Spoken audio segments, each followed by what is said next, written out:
I was sickened. I was sickened by the standing ovation. I felt like Hollywood is just spineless, en masse.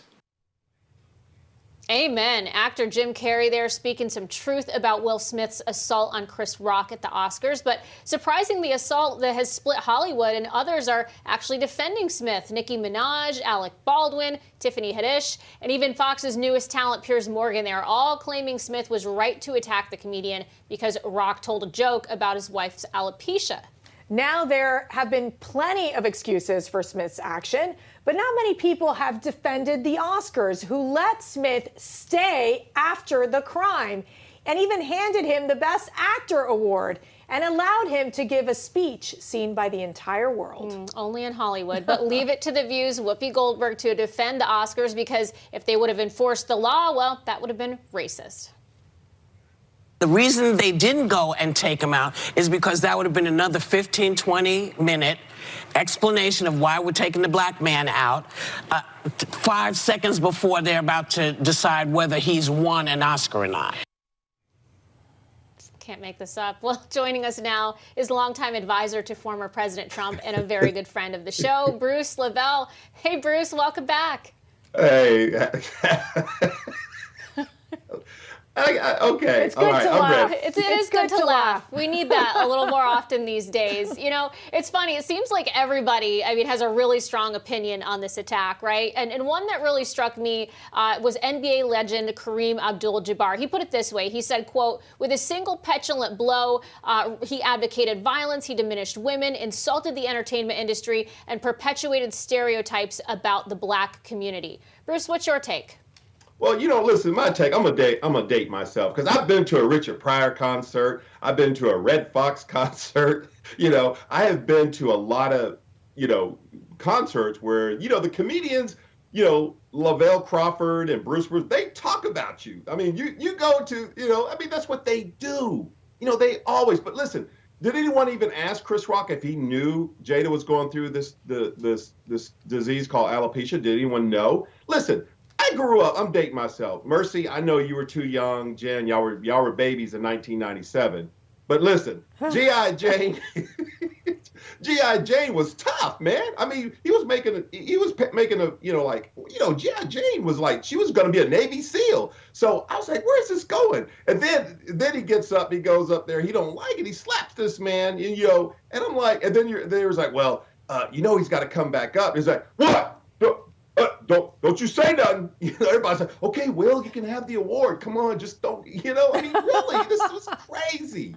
I know Jim Carrey ain't trying to talk with his old silly woke self, but whatever. 1997, we were super young. Oh, Bruce. yeah. I don't know what you're talking about. Babies, complete So babies. But, I do agree. I think there's something to be said that people can't laugh anymore. Like, it's almost like you barely can tell jokes. You're going to offend someone in some way. But let me ask you this. Smith's family is also doing their best to explain the unhinged attack. One member telling People magazine that, quote, Jada was the only thing he was concerned about. He just thought about protecting and went into that mode of protector and provider. Do you think that's a strong enough argument to basically say that what Will Smith was fine, what he did was fine? I mean, oh my God, for violence. Listen, I know some celebrities, and generally when if you don't like something, you call them up, say, hey man, that was a little rough how you treated it. Oh right. Man, I didn't know that. A lot of comedians are sensitive. A lot of people don't know that. If you call and talk to them, off record and say, hey man, that was a little low blow, that you could have worked that out. But listen, Will Smith, that ain't the first time he done slapped somebody. Remember, he hit that guy that tried to hug him and stuff one time. Y'all remember that? That's right. When the guy got too close, Will's like, Pam, get back. And look, and you want to talk about how he dogged out Uncle Phil on the Fresh Prince of Bel-Air? I mean, oh my God, and poor Carlton, how he used to dog them out? I mean, come on. I mean, this guy, listen, you cannot slap someone or beat someone because they said something that was a joke or what have you, or anything. If that's the case, everybody gonna be going to jail. But yeah, this is not good. I hope they work it out. I really do. I hope they work this out. Will and Chris and all the families and stuff, because this is, I didn't like that one part. It's like, well, this is what we do. I'm like, man, you better be careful with that. Anyway, so. Yeah. Well, Bruce, this one, you got to get a kick out of this. So I think Donald Trump has obviously broken the left, right? And this really takes the cake because some of the people on the left, like Howard Stern, are actually blaming Trump for this attack. But, you know, obviously most people live in the real world. And there was a poll that was conducted by Blue Rose Research, and it found some pretty shocking results. More than 52% of those surveyed, they view Chris Rock in the wrong, while nearly 48% blame Smith. Now, this pollster is a well-known Democrat, so I'm assuming that the majority of people responding are liberals who, I don't know, I guess they're now okay with violence.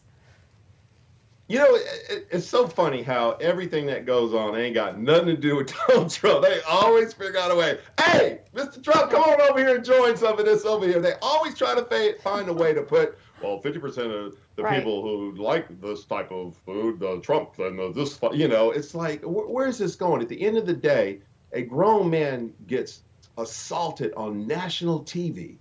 At the end of the day, I mean, like, bam. And I'm sitting here like, whoa. And then I'm sitting here, we're debating this. Like, you know, where's this going to go? Where's this going to lead? I don't know. I think we need this.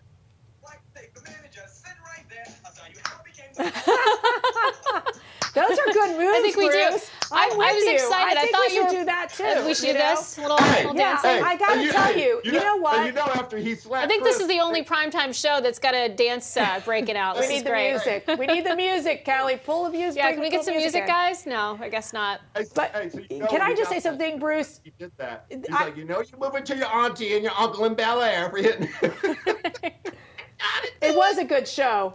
You got to Yeah. admit it was a good show, but it is really disappointing to watch what Will Smith did, and it really does have the whole U.S. talking. Yeah, it's exactly what they wanted. I've said it, you know, since it began. I thought it was a stunt, but that's just me. Bruce, it's great to see you as always. Thanks for your time. Tell your dog we said hi. Tell Apollo and gang that we said hello. Apollo's sitting right over here looking crazy. I don't know. Just sit down. Sit down. Well, maybe we'll see him next time. Thanks, All right. Bruce. Thanks for having me. Thanks, Bruce. Thanks, Jen. See you soon. Take care.